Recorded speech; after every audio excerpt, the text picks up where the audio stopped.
പ്രധാനമന്ത്രിക്ക് ചുട്ട മറുപടിയുമായി മുഖ്യമന്ത്രി പിണറായി വിജയൻ. ദൈവനാമം ഉച്ചരിച്ചതിന്റെ പേരിൽ കേരളത്തിൽ കേസുകൾ എടുത്തുവെന്ന് പറയുന്ന പ്രധാനമന്ത്രിക്ക് ഉദാഹരണമായി ഒരു കേസെങ്കിലും എടുത്തു കാണിക്കാനാകുമോ എന്ന് മുഖ്യമന്ത്രി. കേസുകൾ എടുത്തിട്ടുള്ളത് ദൈവനാമം ഉച്ചരിച്ചതിന്റെ പേരിലല്ല, മറിച്ച് അക്രമം നടത്തിയതിന്റെ പേരിലാണെന്നും അദ്ദേഹം വ്യക്തമാക്കി. കേരളത്തെക്കുറിച്ച് അസത്യാത്മകവും വസ്തുതാവിരുദ്ധവുമായ പ്രചാരണം പ്രധാനമന്ത്രി സ്ഥാനത്തിന് യോജിച്ചതല്ല എന്നും മുഖ്യമന്ത്രി പറഞ്ഞു. ദൈവനാമം ഉച്ചരിക്കുന്നവർക്കെതിരെ കള്ളക്കേസെടുക്കുന്ന സംസ്ഥാനമാണ് കേരളമെന്നാണ് പ്രധാനമന്ത്രി പറയുന്നത്. മുമ്പ് കേരളത്തിന് പുറത്തുപോയി പറഞ്ഞു, ഇപ്പോൾ കേരളത്തിൽ വന്നും പറഞ്ഞു. കേരളത്തിന് പുറത്തു പറഞ്ഞാൽ അവിടെ ചിലരെ തെറ്റിദ്ധരിപ്പിക്കാൻ ഇത് ഉതകിയേക്കാം. കേരളീയർക്കാകെ സത്യമറിയാമെന്നിരിക്കെ അവരുടെ മനസ്സിൽ പ്രധാനമന്ത്രിയെക്കുറിച്ച് എന്ത് ചിത്രമാണ് ഉണ്ടാവുകയെന്നും മുഖ്യമന്ത്രി ചോദിച്ചു. ദൈവനാമം ഉച്ചരിച്ചതിന്റെ പേരിൽ ഒരൊറ്റ കേസ് പോലും കേരളത്തിൽ എവിടെയും എടുത്തിട്ടില്ല. മറിച്ച് പ്രചരിപ്പിക്കുന്ന പ്രധാനമന്ത്രിക്ക് താൻ പറഞ്ഞതിന് ഉദാഹരണമായി ഒരു കേസെങ്കിലും എടുത്തു കാണിക്കാൻ കഴിയുമോ എന്നും മുഖ്യമന്ത്രി ചോദിക്കുന്നു. കേരളത്തിൽ കേസുകൾ ഉണ്ടായിട്ടുണ്ട്, എന്നാൽ അതിലൊന്നുപോലും ദൈവനാമം ഉച്ചരിച്ചതിന്റെ പേരിലല്ല, അക്രമം നടത്തിയതിന്റെ പേരിലാണ്. മതത്തിന്റെ പേര് പറഞ്ഞ് അക്രമം നടത്തുമ്പോൾ അക്രമികൾക്ക് സംരക്ഷണം നൽകുന്ന രീതി BJP ഭരിക്കുന്ന സംസ്ഥാനങ്ങളിലുണ്ട്. അത് കേരളത്തിലും വേണമെന്ന് പറഞ്ഞാൽ നടപ്പില്ലെന്നും മുഖ്യമന്ത്രി പറഞ്ഞു. കേരളത്തില് ദൈവത്തിന്റെ പേരുച്ചരിക്കുന്നവരെ അറസ്റ്റ് ചെയ്യുകയാണ്, കള്ളക്കേസിൽ കൊടുക്കുകയാണ് എന്ന് നരേന്ദ്രമോദി പറയുന്നിടത്തെത്തിച്ചത്. പക്ഷെ പ്രധാനമന്ത്രി പറയുമ്പോൾ വസ്തുതകൾ പറയണമല്ലോ. കേരള സംസ്ഥാനത്ത് ദൈവത്തിന്റെ പേരുച്ചരിച്ചതിന് ഏതെങ്കിലും ആളെ കേസിൽപ്പെടുത്തിയിട്ടുണ്ടോ, അറസ്റ്റ് ചെയ്തിട്ടുണ്ടോ? നേരത്തെ തന്നെ കേരളത്തിന് പുറത്തു വെച്ച് ഇത്തരം ഒരു കാര്യം പറഞ്ഞപ്പോൾ അത് പച്ച നുണയാണ് എന്ന് ഒരു പ്രധാനമന്ത്രിയെ കുറിച്ച് സാധാരണ നിരക്ക് പറയാത്ത രീതിയിൽ തന്നെ ഞാൻ പറഞ്ഞിരുന്നു. പാരമ്പര്യവും വിശ്വാസവും സംരക്ഷിക്കുമെന്ന് പ്രധാനമന്ത്രി പറയുന്നു. പാരമ്പര്യവും സംസ്കാരവും കേരളത്തിലെന്നല്ല, രാജ്യത്താകെ നിലനിൽക്കുന്നുണ്ട്. അതിന്റെ ക്രെഡിറ്റ് BJP അവകാശപ്പെടേണ്ടതില്ലെന്നും മുഖ്യമന്ത്രി പറഞ്ഞു. പൂജാകർമ്മങ്ങളെ ഇവിടെ അനുവദിക്കുന്നില്ലെന്നാണ് പ്രധാനമന്ത്രി ഉന്നയിക്കുന്ന മറ്റൊരു ആരോപണം. വിശ്വാസികൾക്ക് അവരുടെ എല്ലാ ആചാരവിശ്വാസങ്ങളും നടത്താൻ കഴിയുന്നുണ്ട്, അതിന് തടസ്സമുണ്ടായിട്ടില്ല. BJPയും RSSുമാണ് തങ്ങൾക്ക് ഇഷ്ടമല്ലാത്ത ആചാരമനുഷ്ഠിക്കുന്നവരെ എതിർക്കാൻ ശ്രമിക്കുന്നത്. അത് ഇവിടെ നടക്കുന്നില്ല. അതിനാലാവാം BJPക്ക് അസ്വസ്ഥതയെന്നും മുഖ്യമന്ത്രി ചൂണ്ടിക്കാട്ടി. കേരളത്തിലെ മന്ത്രിമാർ പലരും അഴിമതിയുടെ നിഴലിലാണെന്ന് പ്രധാനമന്ത്രി പറയുന്നു. മന്ത്രിയായാൽ അഴിമതി നടത്തിയിരിക്കുമെന്ന BJP ഭരണത്തിലെ അനുഭവം വെച്ച് പറയുകയായിരിക്കണം പ്രധാനമന്ത്രി. അഴിമതി ആരോപണം മന്ത്രിസഭയിലെ ആർക്കെതിരെയും ഉയർന്നിട്ടില്ല. അഴിമതി ഏറ്റവും കുറഞ്ഞ സംസ്ഥാനമെന്ന അംഗീകാരം ദേശീയതലത്തിൽ തന്നെ കേരളത്തിന് ലഭിച്ചിട്ടുള്ള കാര്യം പ്രധാനമന്ത്രി അറിഞ്ഞിട്ടില്ലെന്ന് വരുമോ എന്നും മുഖ്യമന്ത്രി ചോദിച്ചു. കേരളത്തിലുണ്ടായ പ്രളയത്തിന് സംസ്ഥാന സർക്കാരാണ് ഉത്തരവാദിയെന്ന് പ്രധാനമന്ത്രി പറയുന്നത് അങ്ങേയറ്റം വസ്തുതാവിരുദ്ധമാണ്. കേന്ദ്ര ജല കമ്മീഷൻ തന്നെ അസാധാരണമായി ഉണ്ടായ പെരുമഴയാണ് പ്രളയത്തിന് കാരണമായത് എന്ന് വിലയിരുത്തിയിട്ടുള്ളത് അറിയാത്ത വ്യക്തിയല്ല പ്രധാനമന്ത്രിയെന്നും അദ്ദേഹം പറഞ്ഞു. എന്നിട്ടും ഇങ്ങനെ പ്രചരിപ്പിക്കുന്നതിന് പിന്നിൽ അദ്ദേഹത്തിന്റെ രാഷ്ട്രീയമാണുള്ളത് എന്ന് മാത്രമല്ല, കേരളത്തിന് പ്രളയത്തെ മുൻനിർത്തി ലഭിക്കേണ്ട സഹായങ്ങളെല്ലാം നിഷേധിച്ചതിന്റെ പിന്നിലും ഇതേ താൽപര്യങ്ങളാണ് ഉള്ളത് എന്ന് ഇപ്പോൾ സംശയിക്കേണ്ടി വരികയാണെന്നും മുഖ്യമന്ത്രി പറഞ്ഞു. മത്സ്യത്തൊഴിലാളികൾക്ക് വേണ്ടി എന്തൊക്കെയോ ചെയ്യുന്നുവെന്ന് പ്രധാനമന്ത്രി പറയുന്നു. തീരദേശ മേഖലയുടെ വികസനത്തിനായി കേരളം സമർപ്പിച്ച 7000 കോടി രൂപയുടെ പ്രൊജക്ടിനെ അപ്പാടെ അവഗണിച്ച പ്രധാനമന്ത്രിയാണ് ഇത് പറയുന്നത് എന്നോർക്കണം. മത്സ്യത്തൊഴിലാളികൾക്ക് വേണ്ടി ഇക്കാലം അത്രയും ഒന്നും ചെയ്യാത്തവർ തെരഞ്ഞെടുപ്പ് വന്നപ്പോൾ ഭാവിയിൽ എന്തോ ചെയ്യുമെന്നും പറയുന്നു. പ്രളയത്തിൽ അകപ്പെട്ടുപോയവരെ സഹായിക്കാൻ സംസ്ഥാനം തയ്യാറായില്ല എന്നാണ് അദ്ദേഹം പറഞ്ഞിരിക്കുന്നത്. 31,000 കോടി രൂപയുടെ നഷ്ടമുണ്ടായ കേരളത്തിന് കേന്ദ്രം എത്ര രൂപയാണ് അനുവദിച്ചതെന്ന് വെളിപ്പെടുത്താൻ അദ്ദേഹം തയ്യാറാകുമോ എന്നും മുഖ്യമന്ത്രി ചോദിച്ചു. നൂറുകണക്കിന് BJP പ്രവർത്തകർ കേരളത്തിൽ കൊല്ലപ്പെട്ടു എന്നാണ് പ്രധാനമന്ത്രി തിരുവനന്തപുരത്തെ യോഗത്തിൽ പറഞ്ഞത്. എന്നാൽ കേരളത്തിലെ വിവിധ രാഷ്ട്രീയ സംഘടനകളുമായി ഈ 3 വർഷത്തിനുള്ളിൽ പല പാർട്ടികളിൽ നിന്നായി മരണപ്പെട്ടവരുടെ മൊത്തം സംഖ്യ ഔദ്യോഗിക രേഖകൾ പ്രകാരം ഒരു 100ന്റെ 5-1 പോലും വരുന്നില്ല. എവിടെ നിന്ന് കിട്ടി പ്രധാനമന്ത്രിക്ക് ഈ നൂറുകണക്കിന് BJP രക്തസാക്ഷികളെന്നും മുഖ്യമന്ത്രി ചോദിച്ചു. BJPയുടെ കേരള നേതൃത്വം പോലും പറയാത്തതാണ് ഇക്കാര്യമെന്നും മുഖ്യമന്ത്രി ചൂണ്ടിക്കാട്ടി. കൈരളി ന്യൂസ്, തിരുവനന്തപുരം. മോദി കേരളത്തിൽ വന്ന് പച്ചക്കള്ളം പറയുകയാണെന്ന് CPM സംസ്ഥാന സെക്രട്ടറി കോടിയേരി ബാലകൃഷ്ണൻ. ദൈവത്തിന്റെ പേര് പറഞ്ഞതിന് കേസെടുത്ത ഒരാളുടെ പേര് മോദി പറയണമെന്നും അക്രമികൾക്ക് എതിരെയാണ് പോലീസ് കേസെടുത്തതെന്നും കോടിയേരി പറഞ്ഞു. മുഖ്യമന്ത്രിയുടെ പേരിൽ ഒരു കേസ് പോലും നിലവിലില്ലെന്നും കണ്ണൂരിൽ നടത്തിയ വാർത്താസമ്മേളനത്തിൽ കോടിയേരി പറഞ്ഞു. പ്രധാനമന്ത്രി നരേന്ദ്രമോദി ഇന്നലെ കേരളത്തിൽ വന്ന് പച്ചക്കള്ളമാണ് വിളിച്ചു പറയുന്ന സ്ഥിതി ഉണ്ടായിട്ടുള്ളത്. കേരളത്തെ അപമാനിക്കുന്ന വിധത്തിലുള്ള പരാമർശമാണ് പ്രധാനമന്ത്രി നടത്തിയിട്ടുള്ളത്. ഇന്നലെ പ്രധാനമന്ത്രി പറഞ്ഞത് ദൈവത്തിൻ്റെ പേര് ഉച്ചരിച്ചാൽ കേരളത്തിൽ കള്ളക്കേസ് ചാർജ് ചെയ്യുന്നു, ലാത്തി ചാർജ് നടത്തുന്നു എന്നാണ്. ദൈവത്തിൻ്റെ പേര് പറഞ്ഞതിൻ്റെ പേരിൽ ഏതെങ്കിലും ഒരാളുടെ പേരിൽ കേസെടുത്തത് ആരുടെ പേരിലാണെന്ന് വ്യക്തമാക്കാൻ നരേന്ദ്രമോദി തയ്യാറാവണം. ഒരാളുടെ പേരിലും ഏതെങ്കിലും ഒരു ദൈവത്തിൻ്റെ പേര് പറഞ്ഞതിൻ്റെ പേരിൽ ഒരു കേസും കേരളത്തിൽ രജിസ്റ്റർ ചെയ്തിട്ടില്ല. ഇവിടെ രജിസ്റ്റർ ചെയ്ത കേസുകളെല്ലാം അക്രമം കാണിച്ചതിൻ്റെ പേരിലുള്ള കേസുകൾ മാത്രമാണ്. ഇന്ന് കേരളത്തിലെ മുഖ്യമന്ത്രി പിണറായി വിജയൻ ഒരു കേസിലും പ്രതിയല്ല. ഒരു കേസിൽ പ്രതിസ്ഥാനത്ത് പോലും ഇല്ലാത്ത ഒരു മുഖ്യമന്ത്രിക്കെതിരെ ഇത്തരം അപവാദങ്ങൾ പ്രചരിപ്പിക്കാൻ പ്രധാനമന്ത്രി മുന്നോട്ട് വന്നത് കേരളത്തിൽ BJPക്ക് ഒരു സീറ്റും കിട്ടില്ല എന്ന് മനസ്സിലാക്കിയപ്പോൾ നരേന്ദ്രമോദിയുടെ സമനില തെറ്റിയിരിക്കുകയാണ്. അതിൻ്റെ ഭാഗമായിട്ടാണ് അദ്ദേഹം ഇത്തരത്തിലുള്ള ജൽപ്പനങ്ങൾ കേരളത്തിൽ വന്ന് എഴുന്നള്ളിക്കുന്ന അവസ്ഥയുണ്ടായിരിക്കുന്നത്. മോദിയും ഇന്ത്യൻ ജനതയും തമ്മിലുള്ള ഏറ്റുമുട്ടലാണ് ഈ തെരഞ്ഞെടുപ്പെന്ന് യെച്ചൂരി. കേരളത്തെ കണ്ട് മോദി പഠിക്കണമെന്നും യെച്ചൂരി പറഞ്ഞു. The people will show the alternative to Modi. It is said Modi versus who? The people will say it is Modi versus you. Every individual is the alternative to Modi. To save India today, we have to defeat this government. Otherwise, this constitutional republic itself will not remain. This time, the situation is such where it's not 18 out of 20, but it will have to be 20 out of 20 from Kerala in order to save India today. And that must be the response of the people of Kerala. That is my appeal. Thiruvananthapuram Lok Sabha മണ്ഡലത്തിൽ LDFന് മികച്ച വിജയം പ്രവചിച്ച് institute of management development and research. ഈ മാസം 10 മുതൽ 17 വരെ നടത്തിയ സർവേയിൽ LDFന് 34.8% വോട്ടുകൾ ലഭിക്കുമെന്നാണ് സർവേ അഭിപ്രായപ്പെടുന്നത്.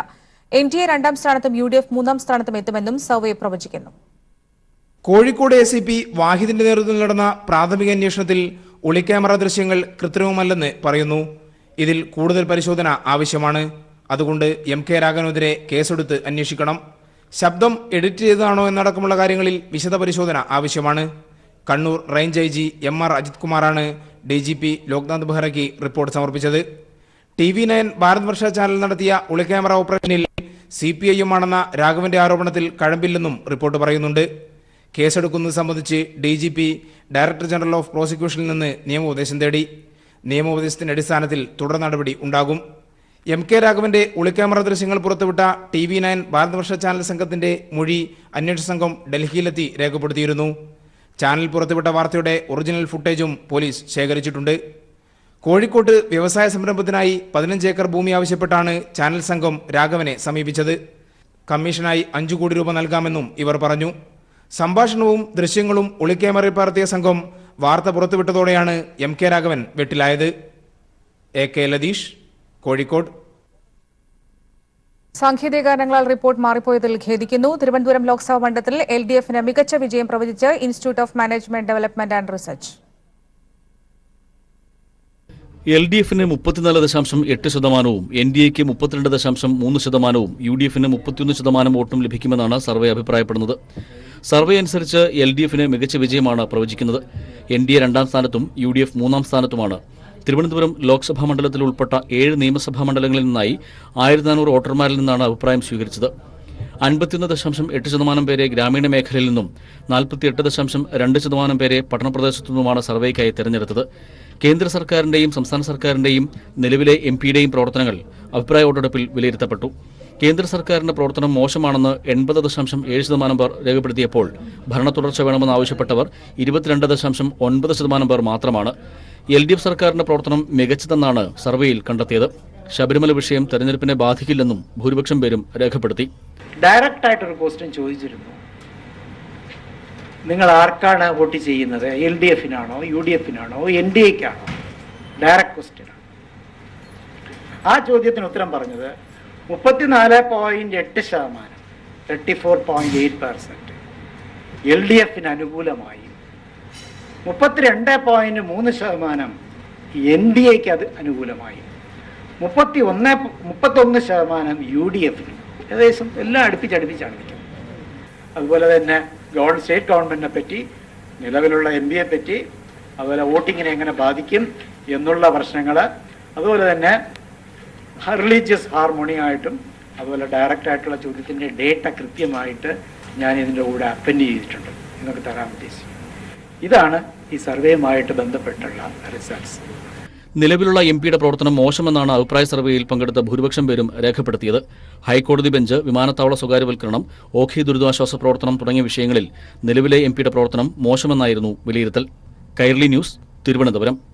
വാർത്തകൾ തുടരുന്നു. തിരുവനന്തപുരത്ത് ശശി തരൂരിന്റെ തെരഞ്ഞെടുപ്പ് പ്രവർത്തനം വീണ്ടും അവതാളത്തിൽ. തിരുവനന്തപുരം മണ്ഡലത്തിലെ പ്രവർത്തനം വിലയിരുത്താൻ ഹൈക്കമാൻഡ് നിയോഗിച്ച നിരീക്ഷകൻ നാനാ പട്ടോളി മുംബൈക്ക് മടങ്ങി. ഒരു വിഭാഗം ഗ്രൂപ്പ് നേതാക്കളുടെ അതൃപ്തിയെ തുടർന്നാണ് മടക്കമെന്ന് സൂചന. തിരുവനന്തപുരത്തെ കാര്യങ്ങൾ കുഴപ്പത്തിലേക്കാണ്. തിരഞ്ഞെടുപ്പ് പ്രവർത്തനത്തിലെ ഏകോപനക്കുറവ് ചൂണ്ടിക്കാട്ടി സ്ഥാനാർത്ഥിയായ ശശി തരൂർ ഹൈക്കമാൻഡിന് നൽകിയ പരാതിയെ തുടർന്നാണ് കർഷക കോൺഗ്രസ് അഖിലേന്ത്യാ അധ്യക്ഷനും നാഗ്പൂരിലെ സ്ഥാനാർത്ഥിയുമായ നാനാ പട്ടോളിയെ പ്രത്യേക നിരീക്ഷകനായി ഹൈക്കമാൻഡ് തിരുവനന്തപുരത്തേക്ക് അയച്ചത്.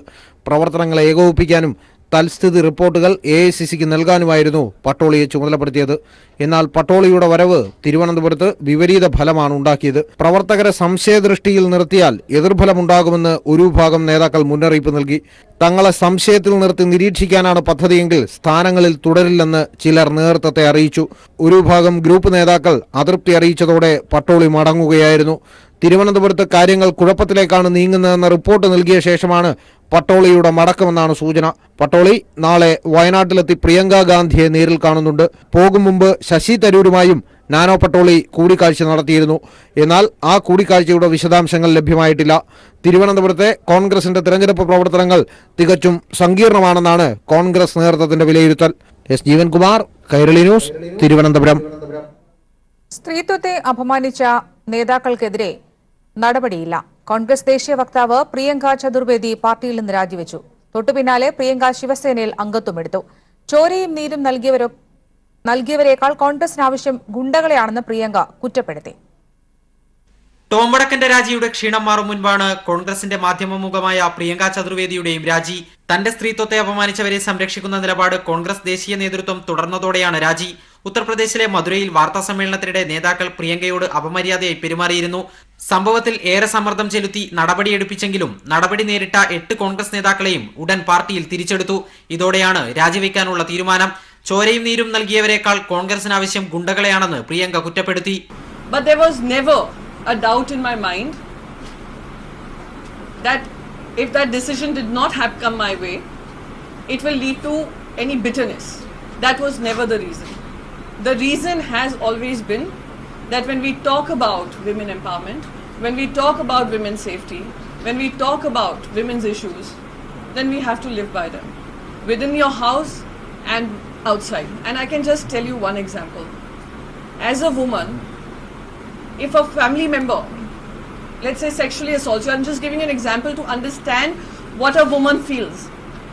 You're sexually assaulted inside the house and you approach your mother and you tell her that something like this has happened by one of the family members. Can you stand up for me? And the mother says, listen, don't talk about it, it will create a controversy. Hush it up now, we will talk about it, we will take decisive action, but let's just move on. So that is when a child who is going to her mother looking for that support and when that is missing, you feel let down. തൊട്ടുപിന്നാലെ പ്രിയങ്ക ചതുർവേദി ശിവസേനയിൽ അംഗത്വമെടുത്തു. പാർട്ടിക്കകത്ത് പോലുമുള്ള സ്ത്രീകൾക്ക് സുരക്ഷ ഉറപ്പാക്കാൻ കോൺഗ്രസിന് സാധിക്കുന്നില്ലെന്ന് വ്യക്തമാക്കുന്നതാണ് സംഭവം. Party നേതാവിന് പോലും ന്യായം നൽകാത്ത കോൺഗ്രസ് രാജ്യത്തിന് എന്ത് ന്യായം നൽകുമെന്ന വിമർശനം ഉയർന്നു കഴിഞ്ഞു. രാജിക്ക് കാരണമായ വിഷയത്തിന്റെ ഗൗരവം പോലും പരിഗണിക്കാതെ രാജി ഒറ്റപ്പെട്ട സംഭവം എന്ന നിലയിൽ നിസാരവൽക്കരിക്കുന്ന നിലപാടായിരുന്നു കോൺഗ്രസ് സംഘടനാകാര്യ ചുമതലയുള്ള ജനറൽ സെക്രട്ടറി KC വേണുഗോപാൽ സ്വീകരിച്ചത്. കോൺഗ്രസിൽ നിന്ന് വർഗീയ ചേരിയിലേക്കുള്ള ഒഴുക്ക് തെരഞ്ഞെടുപ്പ് കാലത്തും അനുസ്യൂതം തുടരുന്നുവെന്ന് പ്രിയങ്കയുടെ രാജി ഓർമ്മിപ്പിക്കുന്നു. കൈരളി ന്യൂസ്, ദില്ലി. തെരഞ്ഞെടുപ്പ് ചട്ടം ലംഘിച്ചതിന് രാഹുൽ ഗാന്ധിക്ക് തെരഞ്ഞെടുപ്പ് കമ്മീഷൻ നോട്ടീസ് അയച്ചു. അമേഠിയിൽ തെരഞ്ഞെടുപ്പ് റാലിയിൽ ന്യായ് പദ്ധതിയുടെ ബാനർ ഉപയോഗിച്ചതിനാണ് നോട്ടീസ്. രാഹുൽ ഗാന്ധിയുടെ ചൌക്കിദാർ ചോർഹെ പരാമർശവും കമ്മീഷൻ പരിശോധിക്കുന്നു. അതേസമയം ശബരിമല പരാമർശവും സൈന്യത്തിന്റെ പേരും ഉന്നയിച്ച മോദിക്കെതിരെ നടപടി കൈക്കൊള്ളാൻ കമ്മീഷൻ ഇതുവരെ തയ്യാറായിട്ടില്ല. അമേഠിയിലെ തെരഞ്ഞെടുപ്പ് റാലിയിൽ ന്യായ പദ്ധതിയുടെ ബാനർ അനുമതിയില്ലാതെ ഉപയോഗിച്ചതിനാണ് തെരഞ്ഞെടുപ്പ് കമ്മീഷൻ രാഹുൽ ഗാന്ധിക്ക് നോട്ടീസ് അയച്ചത്. അനുമതിയില്ലാതെ ബാനർ ഉപയോഗിച്ചത് തെരഞ്ഞെടുപ്പ് ചട്ടലംഘനമാണെന്നും കമ്മീഷൻ വ്യക്തമാക്കി. 24 മണിക്കൂറിനകം വിശദീകരണം നൽകാനാണ് നിർദ്ദേശിച്ചിരിക്കുന്നത്. മോദിക്കെതിരെയുള്ള രാഹുൽ ഗാന്ധിയുടെ ചൌക്കിദാർ ചോർഹെ പരാമർശവും കമ്മീഷന്റെ പരിശോധനയിലാണ്. റാഫേൽ കേസിൽ കോടതി വിധിയെ രാഹുൽ ഗാന്ധി വളച്ചൊടിച്ചെന്ന് കാട്ടി BJP സുപ്രീംകോടതിയിൽ പരാതി നൽകിയതിന് പിന്നാലെയായിരുന്നു തെരഞ്ഞെടുപ്പ് കമ്മീഷനെ സമീപിച്ചത്. ഇതിന്റെ അടിസ്ഥാനത്തിലാണ് കമ്മീഷന്റെ നടപടി. അതേസമയം കമ്മീഷന്റെ കർശന നിർദ്ദേശങ്ങൾ ലംഘിച്ച് തെരഞ്ഞെടുപ്പ് റാലിയിൽ സൈന്യ നേട്ടങ്ങളും ശബരിമലയും ഉന്നയിച്ച പ്രധാനമന്ത്രി നരേന്ദ്രമോദിക്കെതിരെ നടപടിയെടുക്കാൻ കമ്മീഷൻ ഇതുവരെ തയ്യാറായിട്ടില്ല. ശബരിമല വിഷയത്തിൽ ഇടതുപക്ഷം കളിക്കുന്നത് തീക്കളിയാണെന്നായിരുന്നു മോദിയുടെ പരാമർശം. ഇതിനെതിരെ CPIM തെരഞ്ഞെടുപ്പ് കമ്മീഷന് പരാതിയും നൽകിയിട്ടുണ്ട്. ലാത്തൂരിൽ തെരഞ്ഞെടുപ്പ് റാലിയിലാണ് മോദി ബാലാക്കോട്ടും പുൽവാമയും പരാമർശിച്ചത്. എന്നാൽ ഇതിലും നടപടിയെടുക്കാൻ കമ്മീഷൻ ഇതുവരെ തയ്യാറായിട്ടില്ല. ശബരിമല പരാമർശം പരിശോധിക്കുകയാണെന്ന വിശദീകരണം മാത്രമാണ് കമ്മീഷന്റെ ഭാഗത്തുനിന്നും ഉണ്ടായിട്ടുള്ളത്. BJPയെ സഹായിക്കുന്ന തരത്തിലാണ് കമ്മീഷന്റെ പ്രവർത്തനം എന്ന ആരോപണത്തിന് കൂടുതൽ വ്യക്തത നൽകുന്നതാണ് മോദിക്കെതിരെ നടപടിയെടുക്കാൻ വൈകുന്ന കമ്മീഷന്റെ സമീപനം. കൈരളി ന്യൂസ്, ദില്ലി. BJP പ്രവർത്തകന് നേരെ വിരൽ ചൂണ്ടിയാൽ 4 മണിക്കൂറിനുള്ളിൽ ആ വിരൽ ഛേദിക്കുമെന്ന് കേന്ദ്രമന്ത്രി മനോജ് സിൻഹയുടെ ഭീഷണി പ്രസംഗം. BJPക്ക് നേരെ നോക്കുന്ന കണ്ണുകൾ പോലും സുരക്ഷിതമല്ലെന്നും മന്ത്രി. BJP തെരഞ്ഞെടുപ്പ് റാലിയിൽ സംസാരിക്കുമ്പോഴാണ് മനോജ് സിൻഹ ഭീഷണി മുഴക്കിയത്. ഗാസിപൂരിലെ BJP തെരഞ്ഞെടുപ്പ് റാലിയിലാണ് മണ്ഡലത്തിലെ BJP സ്ഥാനാർത്ഥി കൂടിയായ കേന്ദ്രമന്ത്രി മനോജ് സിൻഹ വോട്ടർമാർക്ക് നേരെ ഭീഷണി മുഴക്കിയത്. BJP പ്രവർത്തകന് നേരെ ചൂണ്ടുന്ന വിരൽ ഛേദിക്കും. സമയപരിധിയും മന്ത്രി നിശ്ചയിച്ചിട്ടുണ്ട്. 4 മണിക്കൂറിനുള്ളിലാണ് വിരൽ ഛേദിക്കുക. BJPയുടെ കണ്ണുകളിൽ നോക്കാൻ ആർക്കുണ്ട് ധൈര്യമെന്ന് വെല്ലുവിളിക്കുന്ന മനോജ് സിൻഹ ആ കണ്ണുകളും സുരക്ഷിതമല്ലെന്ന് വ്യക്തമാക്കുന്നു. മന്ത്രിയുടെ പ്രസംഗത്തെ കയ്യടിയോടെയാണ് വേദിയിലുണ്ടായിരുന്ന സംഘപരിവാർ പ്രവർത്തകർ സ്വീകരിക്കുന്നത്. भारतीय जनता पार्टी का कार्यकर्ता यह अपराध अर्जित धन को और भ्रष्टाचार को जमींदोज करने के लिए तैयार है। और मैं कहना चाहता हूं कि अगर किसी की उंगली भारतीय जनता पार्टी के कार्यकर्ता की तरफ दिखी तो भरोसा रखिए 4 घंटे में वो उंगली सलामत नहीं रहेगी।